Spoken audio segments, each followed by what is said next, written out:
귀한 말씀에 은혜와 축복이 되시기를 주님의 이름으로 축원합니다. 오늘 말씀의 제목은 형통의 복입니다. 형통하려면 어떻게 살아야 하는가라는 것이 오늘 이 31장 히스기야 왕의 이 나라를 다스리는 과정을 통하여서 우리가 한번 살펴보도록 하겠습니다. 범사에 형통하는 사람이다. 그것은 무엇을 의미하는가? 모든 일이 뜻대로 되는 것을 말하고 있습니다. 사람의 앞길이 순탄하고 하나님이 함께 하시는 인생입니다. 기도가 통해서 기도하면 응답이 되고 또 사람과의 관계에서 어려움이 없어지고 풍요함과 존귀함을 입는 사람이다. 이렇게 볼 수가 있겠습니다. 이렇게만 되면 참 좋겠죠? 오늘 이 형통의 복을 받으세요. 할렐루야. 자, 이 풍요와 존귀함, 형통의 복을 받는 사람이 누구냐? 바로 성도들이죠. 이 성도들은 가능성이 100% 있습니다. 왜 그러죠? 하나님과 동행하기 때문에 그렇습니다.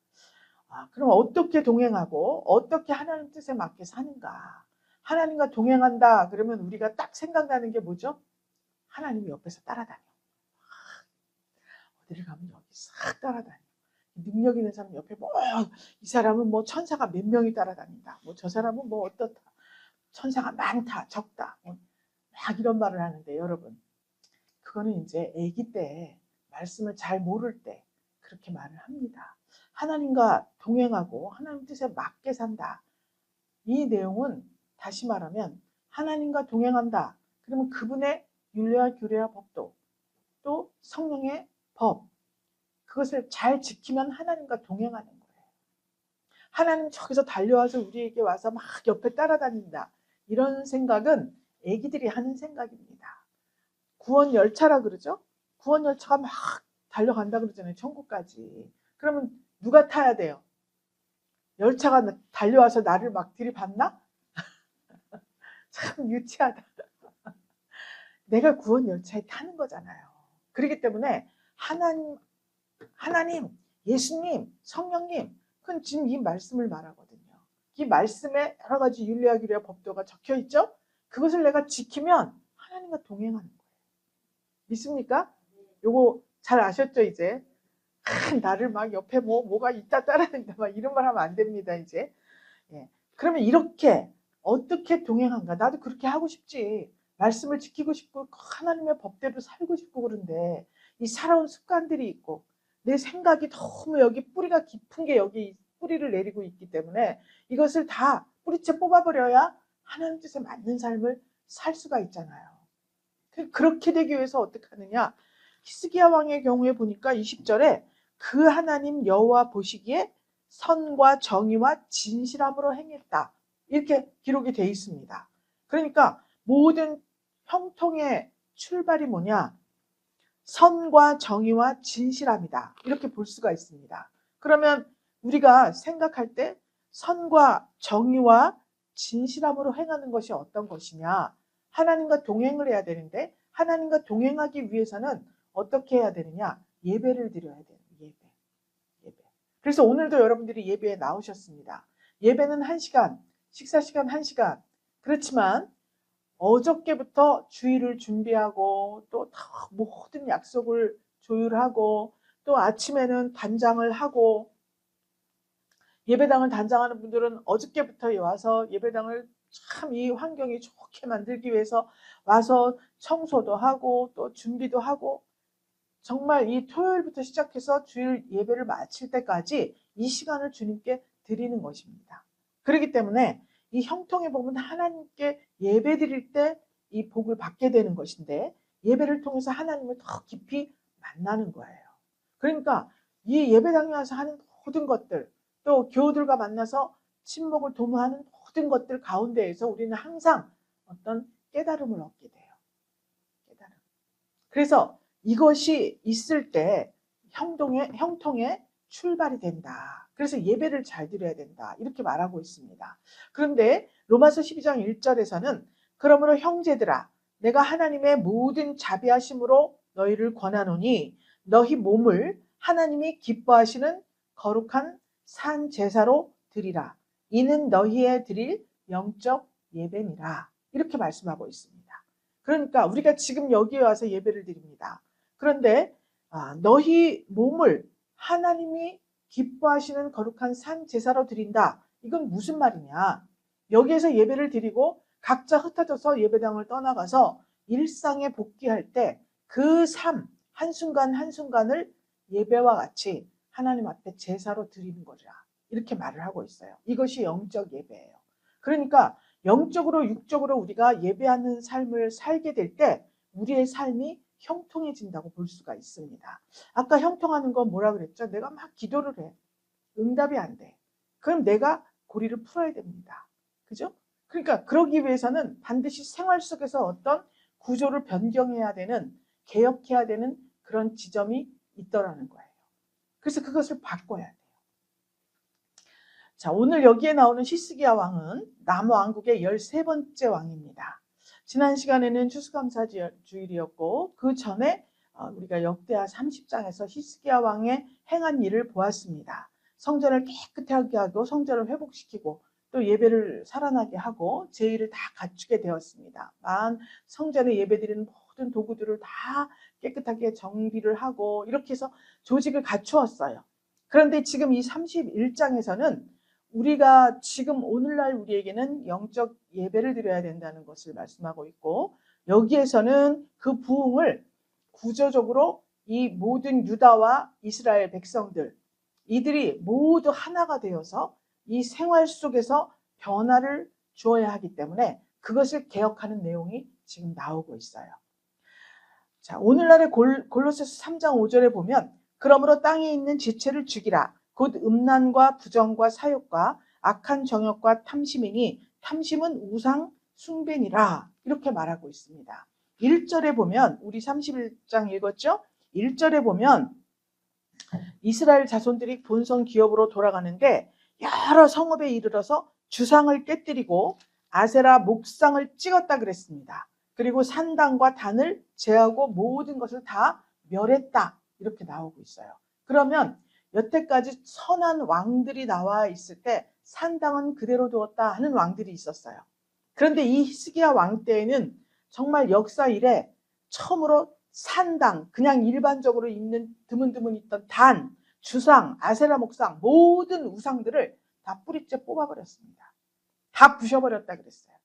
그러니까 여기에서 땅에 있는 지체 죽이라 탐심 그랬죠? 이 탐심이 우상 숭배거든요.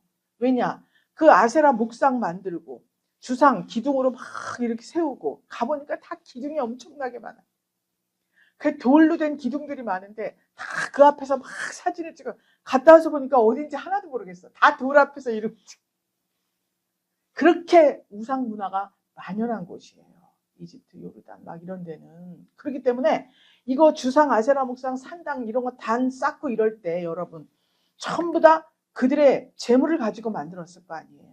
그렇지 않습니까? 우리도 이 성전을 건축할 때 누군가가 건축 헌금을 했고 누군가가 강대상을 바쳤고 누군가가 또 이 앰프 막 이런 거 했고 누군가가 이렇게 시원하고 겨울엔 따뜻한 난방기를 했고 자기 재물이 다 들어가잖아요. 이 우상 숭배할 때 우상의 단들도 마찬가지인 거예요. 그러니까 산당, 아세라 목상 이런 거 정말 우리 예배당보다 더 어마어마하게 아주 공을 들여서 잘해놓지 않습니까? 그러니까 이 탐심이 내가 만든 곳, 내가 이렇게 꾸며놓은 곳 이렇게 생각을 하니까 이 탐심이 우상 숭배의 근원이 되는 거예요. 그래서 교회 다니는 분들도 마찬가지예요. 정말 말씀에 기갈이 오고 이제 더 이상 나는 자꾸 성숙을 해야 되는데 성숙하기 힘든 어떠한 환경이 있을 때 과감하게 떠나야 되는데 떠나지를 못하는 거예요. 왜 그러냐? 여기에 내가 해놓은 게 얼만데 이 교회에 내가 헌금 드린 게 얼만데 이것도 해놓고 저것도 해놓고 교회도 짓고 모두 해놓고 그랬는데 여길 내가 어떻게 떠나? 여기에 뿌리를 박아야지 내가 이렇게 생각한단 말이에요. 의외로 많습니다. 이런 생각들이. 이게 바로 탐심이에요. 그게 바로 우상 숭배하는 마음으로 다니는 거예요. 그러니까 이 탐심이 물질 숭배의 근원을 뒀기 때문에 이것들을 뿌리째 다 뽑아버리고 다 파괴하지 않으면 형통의 복을 받기가 어렵다는 것을 지금 말씀하고 있습니다. 그래서 우상을 먼저 척결을 한 거예요. 공산주의가 유물론에 기초를 했습니다. 그래서 이 공산주의는 영혼과 인격을 부정하는 거예요. 그래서 인간에게 영혼이 없다. 또 진화론 같은 경우는 원숭이가에서 원숭이가 쭉 진화를 하다가 돌연변이로 사람이 됐다. 이렇게 말하지 않습니까? 또 창조는 우연한 화학작용으로 일어난 거지 이거는 하나님이 창조한 게 아니다. 이렇게 말하고 있습니다. 그러니까 인간을 포함한 모든 것은 다 물질이 그 근본이야. 이렇게 말하고 있는 거예요. 그런데 우리는 어떻습니까? 다 만들어 놓으시고 말씀으로 창조를 하시고 하나님께서 생기를 불어넣어 주신 것이 우리 인간이에요. 하나님의 형상을 닮았어요. 그런데 스스로 자기를 격화시켜서 원숭이가 조상이라 그러고 말이죠. 인격이고 영혼이고 그런 건 없다. 죽으면 끝이다. 이런 식으로 말을 하고 이렇게 하니 여기에서 이 모든 것 유물론, 공산주의, 진화론 그런 공산주의를 그렇게 공평하게 물질 골고루 다 나누어주고 살아야 된다. 개인 소유가 없다. 이렇게 했으면 잘 살아야 되잖아요. 잘 살아야 되는데 그 반대의 길로 가고 있어요. 그런데 이 유물론, 공산주의, 진화론 뭐 이런 사상들이 다 합해져가지고 자본주의가 탄생을 한 거예요. 그래서 오늘날 우리도 민주주의라고는 하지만 자본주의 세상이라 그러잖아요. 그러니까 가진 만큼 누리는 거예요. 그냥. 그래서 인간성이나 인격의 가치 이런 것들은 다 필요 없어. 자본과 물질이 그 자리를 차지하고 있는 거예요. 이게 물질을 탐하던 마음에서 근본된 이 세상 역사가 이렇게 바뀌면서 무슨 주의 사상이 변하여 가고 있는 거예요. 그런데 지금 우리가 민주주의라고 해서 다 하나님 뜻에 딱 맞는 게 아니지 않습니까? 그렇죠? 그 자본주의는 뭐예요? 있는 자가 마음껏 쓰는데 이 자본주의 세상에서 그런 것도 마음대로 못해? 막 이래요. 이런 식으로 어떤 주의, 사상 이런 것들이 나의 또 우상이 되어버리는 거예요. 그렇기 때문에 막 금수저 또 뭐 백도 실력이다 막 이런 말도 있지 않습니까? 그러니까 세상이 그렇게 흘러가는 게 무엇 때문이냐? 탐심 때문에 그렇게 되었다. 물질을 탐하는 마음 때문에 아담과 하와가 에덴에서 쫓겨났잖아요. 에덴의 동산에 있을 때는 이 모든 시설들을 주님이 다 만들어 놓으셨어요. 그리고 다스리고 지키라고 했습니다. 그냥 소유가 아니에요. 그런데 거기서 쫓겨나면서 내 소유를 찾게 된 거예요. 내가 움직이고 내가 땀 흘리고 네가 땀 흘려야지 먹고 살아. 하나님께서 이렇게 말씀하셨기 때문에 이제 가지는 만큼 내가 누릴 수 있다는 사고가 여기에 들어온 거예요. 그렇기 때문에 하나님의 뜻과는 점점점 멀어져가는 삶을 살게 되었더라.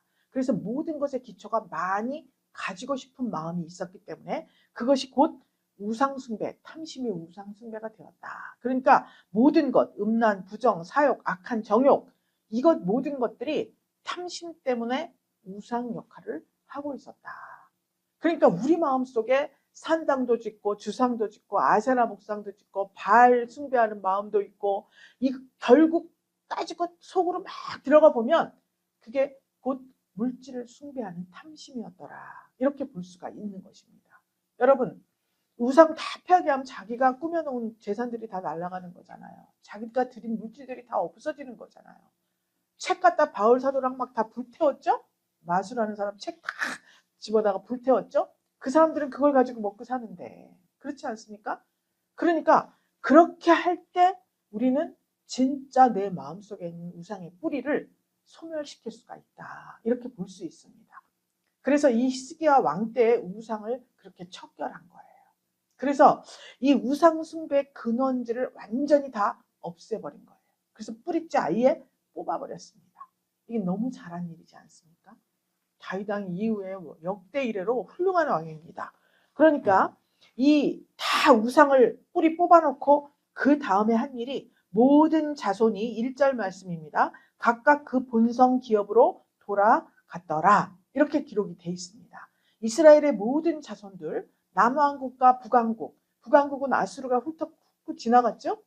그렇기 때문에 지금 아수르의 지배를 받고 있는 거예요. 그럼에도 불구하고 남왕국과 북왕국에 있는 모든 단들을 다 헐어버렸습니다. 그러니까 실질적으로 아수르가 지배를 하고 있는데 우상을 버려버리기는 힘들죠.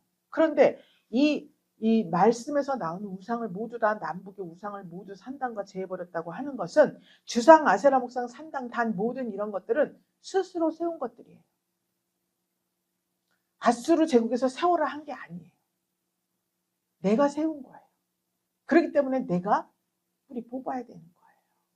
그래서 신앙생활이다, 신앙이다 이런 것들은 어떤 관념이나 철학이나 사상 그것이 아니에요. 생활 그 자체인 겁니다.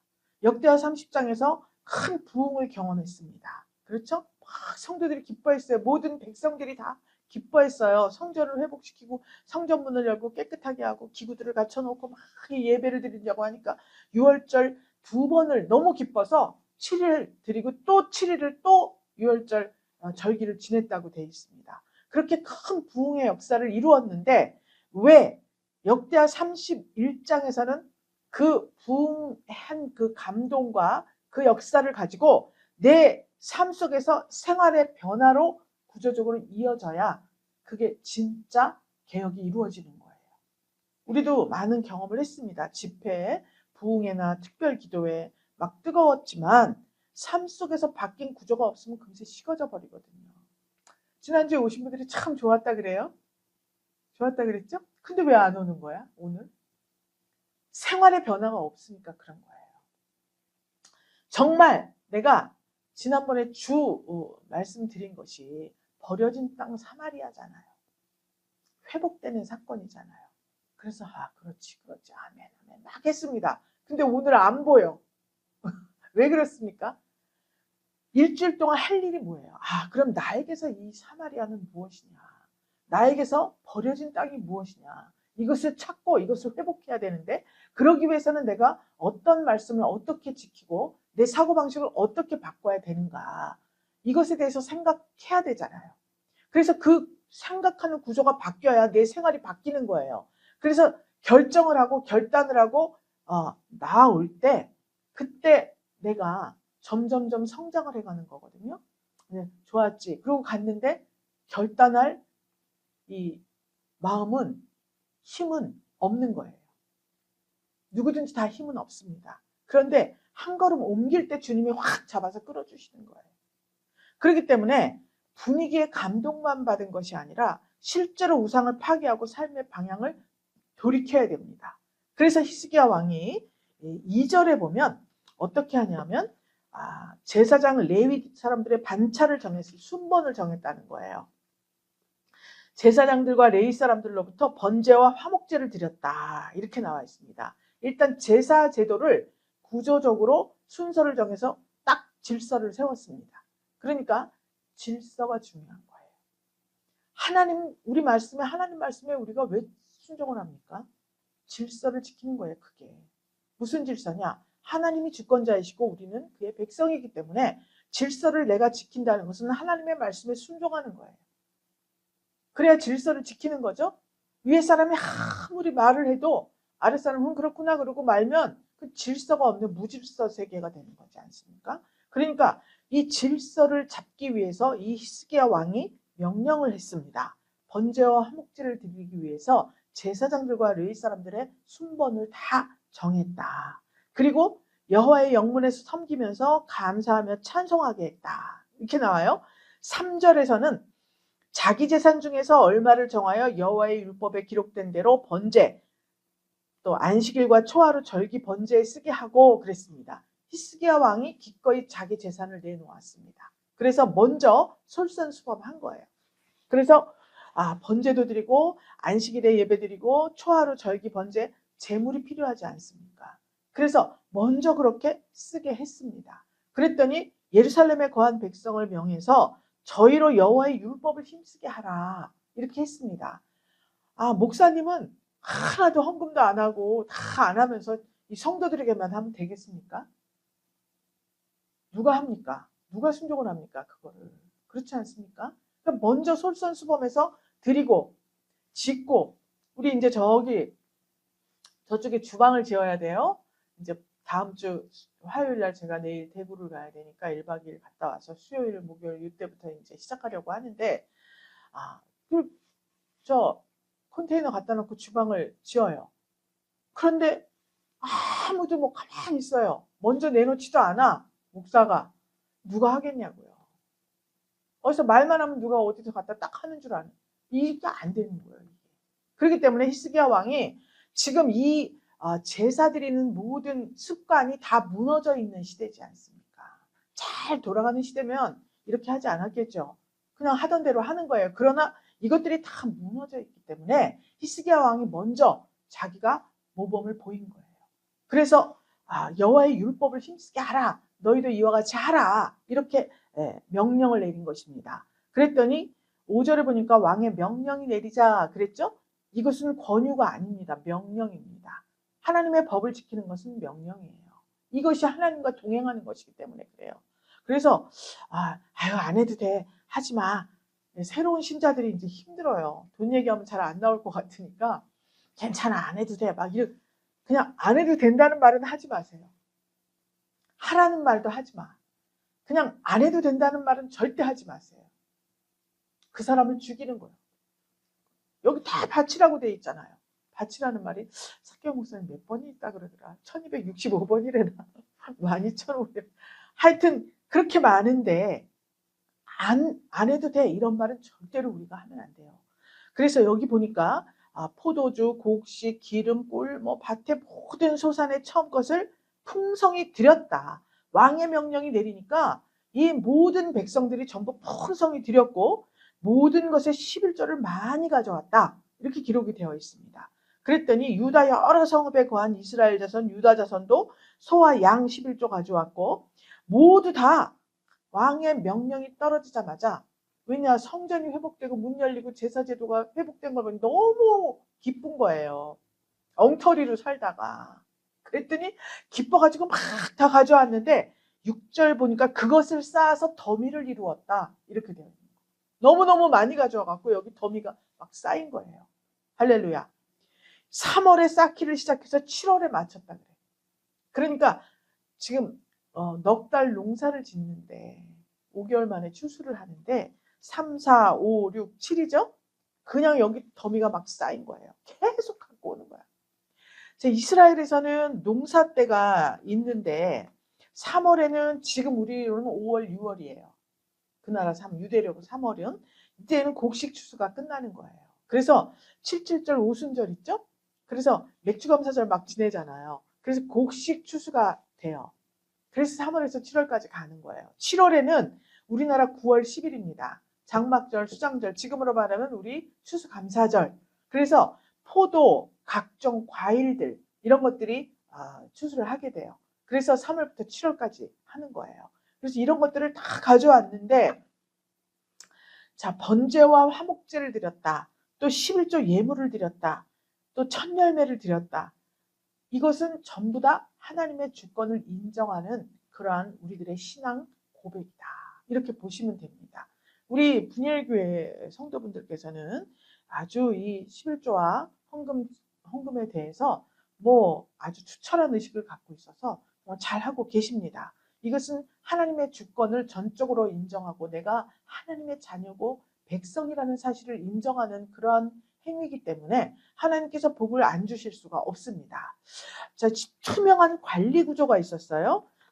여기에서 히스기야가 그 더미에 대해서 9절에 보니까 레위 사람들 제사장들을 통해서 그 방을 하나 만들었습니다. 성전에 방을 하나 만들고 거기에다가 지금 막 쌓여 있다 그랬죠. 더미로 막 여기저기 쌓아놓은 것을 그걸 관리하는 방을 하나 성전 안에 만들어라. 그래서 그 방에다 다 쌓아놨어요.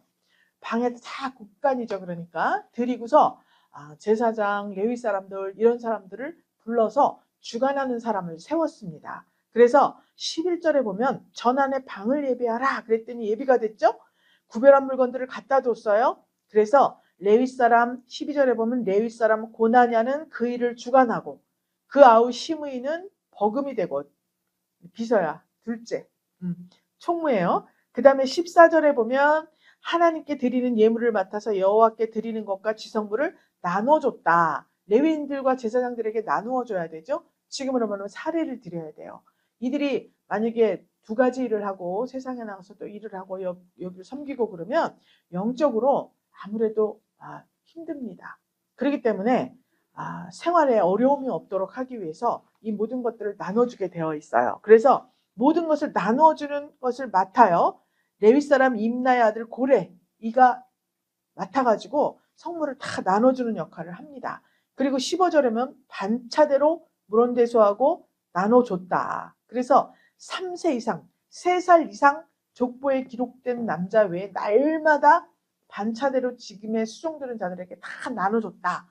이렇게 제도를 만들어요. 그러니까 드렸는데 관리가 잘 돼야 되잖아요. 투명한 관리 구조를 가지고 이렇게 담당자를 딱 배정해서 관할하고 분배를 하고 있습니다. 그 결과 풍성한 그러한 역사가 있었어요. 그랬더니 지금 여기에서 우리에게 말씀하고 싶은 것이 뭐냐? 드렸더니 풍성해졌다. 풍성해서 드렸다가 아닙니다. 드렸더니 풍성해진 거예요. 이걸 우리가 기억을 해야 돼요. 아브라함이 이삭을 드렸습니다. 이삭을 드렸더니 어떻게 됐어요? 열국의 아비가 되고 이제 그 이후에 아브라함의 일상은 편안하게 노년을 보내다가 하나님 앞에 갔습니다. 그러니까 이삭을 드리고 순종했다고 하는 것은 즉 질서를 지킨 거예요. 하나님은 만왕의 왕이시고 나는 그의 백성이고 하나님이 드리라고 했으니까 그게 아들이든 뭐든 드려야지, 하나님이 드리라고 했으니까. 그래서 일체 무슨 잡음이 없어요. 그냥 드렸습니다. 그것은 이 질서에 순종한 거예요. 그러니까 다시 말하면 하나님과 동행한다라고 하는 것은 하나님께서 세우신 질서를 잘 지키는 것을 말하고 있습니다. 그것이 하나님의 주권을 인정하는 거기 때문에 그런 사람에게 하나님이 녹을 안 주실 수가 없습니다. 여기 다 나눠주었죠. 이 시대에는 제사장 레위 사람들인데 지금 이 신약에서는 왕 같은 제사장들이라고 하지 않습니까? 성도에게.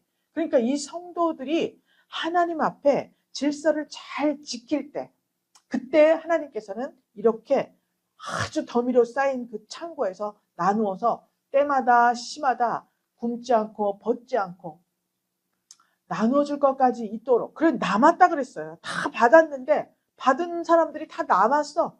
그들이. 이렇게 하나님께서 풍성함으로 갚아주시는 것입니다. 믿습니까? 자, 그러니까 가장 중요한 게 뭐냐? 질서를 잘 지켜야 된다. 그것이 하나님과 동행하는 그런 지름길이다. 이렇게 알고 있으면 아주 틀림이 없습니다. 그래서 성전 안의 방에 11조 예물을 저장하고 왜? 레위인들의 영적 수준을 지켜주기 위해서 나눠준다. 이렇게 볼 수 있습니다.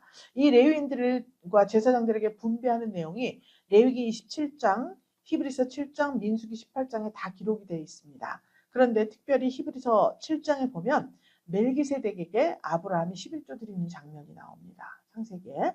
저기 저 군사들하고 돌아오면서 전쟁에 승리하고 돌아올 때 멜기세덱이 나타났다 그랬어요. 그래서 그에게 가지고 온 것에 10분의 1을 드렸다. 이렇게 기록이 되어 있습니다. 그것이 히브리서 7장에 기록이 되어 있어요. 7장에. 그래서 멜기세덱에게 아브라함이 11조를 드렸다는 것은 자기가 지금부터 살아가고 있는 창세기 13장, 14장에 나오는 이야기 아니에요? 그렇기 때문에 이 드렸다고 하는 것은 그때는 율례와 규례와 법도가 없습니다. 하나님께서 일방적으로 아브라함에게 나타나셔서 말씀하시던 시대예요. 그런데 그 하나님의 말씀에 순종하고 나의 모든 인생이 하나님 앞에 있다. 주권은, 나의 인생의 주권은 하나님 앞에 있다. 나를 전쟁에 나가게 한 것도 이기게 한 것도 모두 다 하나님의 역사다. 이것을 마음으로 참 그것을 인정하고 그것을 인정한 신앙 고백이 멜기세덱에게 드린 11조라고 볼 수가 있습니다. 할렐루야. 우리도 이와 같이 진정한 내부, 진정한 개혁은 우리 마음의 개혁이에요. 외부로는 참 이 흠잡을 데 없이 조직적이고 참 이게 잘 이루어지고 있는데 우리 마음속 내 영혼의 변화가 이루어져야 이것들이 모두 다 제 자리를 찾는다고 볼 수가 있습니다. 그래서 영혼이 어떻게 변화되느냐? 우리가 주님을 믿을 때 신앙의 열정이 있어야 돼요. 열정을 가지기 위해서는 뭐가 있어야 되냐? 확신이 있어야 돼요. 하나님께서 이 기록하신 이 모든 말씀이 내 인생을 좌우한다라는 그런 확신이 있어야 됩니다. 그래서 하나님 말씀을 믿고 나아가는 거예요. 그럴 때 우리가 열정을 다해서 할 수가 있습니다. 지금 주보가 14-47이에요. 14-47번째예요. 우리 이제 분이엘교회가 예배를 시작한 지 14년이 됐으면서 47번째 주일을 맞이했다. 14년 동안 47까지 갔으면 24년 동안 매주 밥을 만들어요. 교회 주방이 없습니다. 만들어갖고 막 이구지구 와야 돼요. 한결같이 그것을 할 수 있다는 것은 무엇 때문입니까? 확신 때문이에요. 확신입니다. 주께서 주님은 나의 왕이시고 나는 그의 백성이다. 더 나아가서 우리 예수 그리스도 그분이 장차 만왕의 왕 심판주로 오실 때 반드시 나는 구원받는다. 주님과 함께 영생 복락 이룰 것이다. 이 믿음이 있어요. 이 확신이 있습니다. 그것뿐만이 아니라 이 세상에서 심은 대로 거두게 하시는 우리 하나님의 질서를 따라서 내가 물질을 심으면 물질을 받는다. 내가 몸으로 하는 무언가를 하면 건강을 주신다. 시간을 들이면 내가 10시간을 들이면 100시간에 해당하는 그러한 누림을 나에게 주신다. 이런 확신이 있기 때문에 그렇게 하는 것입니다. 그래서 이 교회는 자동으로 돌아갑니다. 목사가 뭐 확인할 것도 없고 뭐 할 게 없어요. 본인들끼리 잘 나르는 사람, 운반해주는 사람이 있고 또 뭐 그냥 못 오시는 분들은 또 차량을 가져가서 모시고 오는 분 있고 시간 되면 청소하시는 분 있고 다 이런 거 관리하고 하다못해 고양이까지 잘 간수하고 니느웨 성에 동물들을 육축과 짐승이 있다 그랬지 않습니까? 그래서 요나에게 그들을 부탁한다고 말씀하셨습니다. 좌우를 분변치 못하는 사람이 12만이 있고 육축과 짐승도 많다. 그렇기 때문에 내가 니느웨 성을 구해야 된다. 하나님이 이렇게 요나에게 말씀을 하셨습니다. 마찬가지로 이렇게 부분 모든 자기들이 맡은 일들을 이렇게 아무 보상도 없이 그렇게 한다는 것은 하나님을 향한 종교적인 열정과 확신이 있기 때문에 그렇게 할 수가 있는 거예요. 그때 그 확신을 가지고 할 때 하나님이 동행하시는 것입니다. 여러분, 주님에 대한 깊고 강렬한 그 믿음, 천국을 소망하는 마음, 예수가 내 구주임, 이것을 확실하게 믿고 고백하는 것이 나의 행위로 나타나는 거예요. 그러니까 듣기만 하고 이 생활에 변화가 없으면 아무것도 아니에요. 그냥 그때 확 흥분했다가 마는 거예요. 여러분, 그래서 우리 마음의 개혁을 이루어야 됩니다. 그렇기 때문에 우리 손, 마음, 영혼 이 모든 것들을 다 성결케 할 때 하나님께서 여러분 앞에 형통의 길을 보여주시는 것입니다. 할렐루야. 21절에 보니까 무릇 그 행하는 모든 일, 곧 하나님 전에 수종드는 일, 율법에나 계명에나 그 하나님을 구하고 그랬습니다. 그죠? 그 하나님을 구한다. 기도했다 소리예요. 하나님을 기도하고 일심으로 행해서 형통하였더라 라고 말씀하고 있습니다. 그러면 그 하나님을 우리도 구해야 돼요. 어떤 하나님을 구해야 되냐? 하나님, 내 속에 이러이러한 제거돼야 될 우상이 있습니다. 내가 놓지 못한 어떤 우상이 아직 자리 잡고 있습니다. 본인이 깨달을 수 있어요.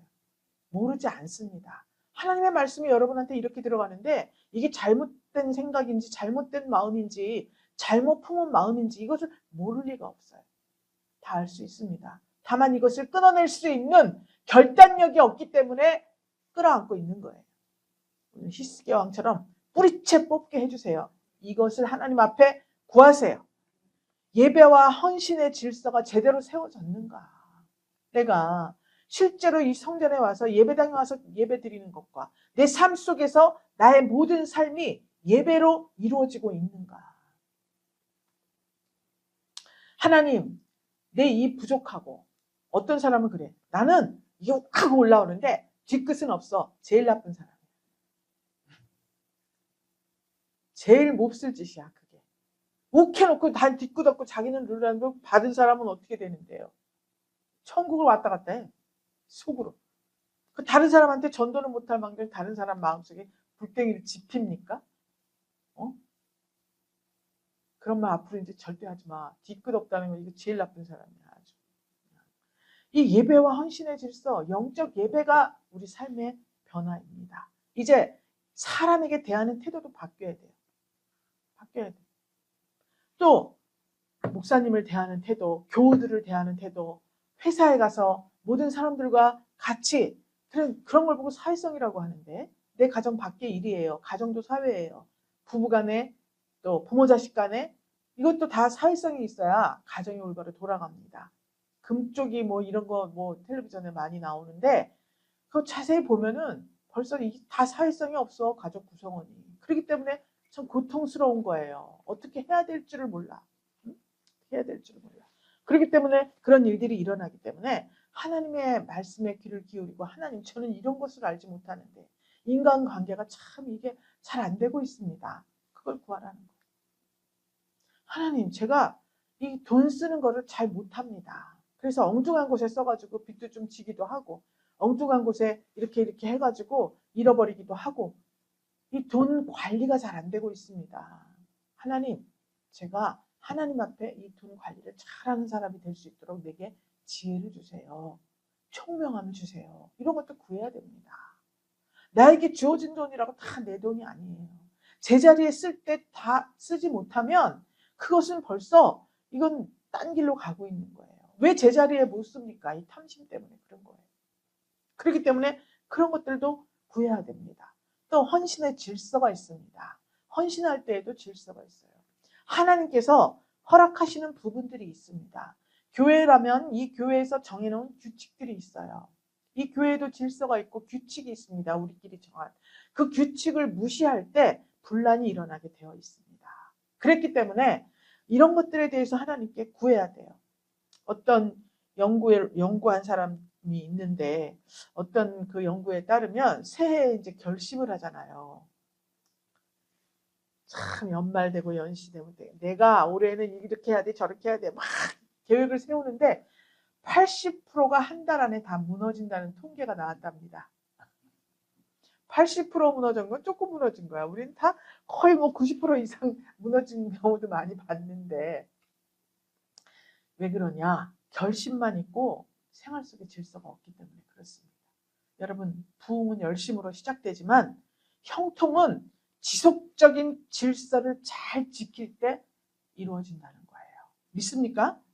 우리 한번 해볼까요? 질서 위에 형통 다 하는 거예요. 자, 손을 들고 질서 위에 형통합니다. 시작. 질서 위에 형통 3번 합니다. 질서 위에 형통, 질서 위에 형통. 할렐루야. 정리할 거 정리하고 이 질서 위에 형통 꼭 이 축복을 받으셔서 2026년에는 아무도 뺏어갈 수 없는 풍요와 존귀의 삶을 사시기를 주 예수 그리스도의 이름으로 축복합니다. 하나님 감사드립니다. 오늘 하나님 히스기야 왕의 구체적인 생활의 개혁을 본받아 우리 마음속에 정리할 것을 정리하고 또 뿌리 뽑을 것을 조금 더 서슴없이 하나님 뿌리째 뽑아버리고 예배의 모든 구조를 회복하고 삶의 모든 영역마다 거룩한 질서를 세우게 하여 주옵소서. 그 하나님께 구하여서 형통의 복이 임하는 놀라운 한 주간이 되게 하여 주시옵소서. 2026년은 이 풍성하게 쌓은 예물의 더미로 시작하는 형통의 복이 충만해지기를 간절히 축복하며 살아계신 예수 그리스도 이름으로 기도 올리옵나이다. 아멘.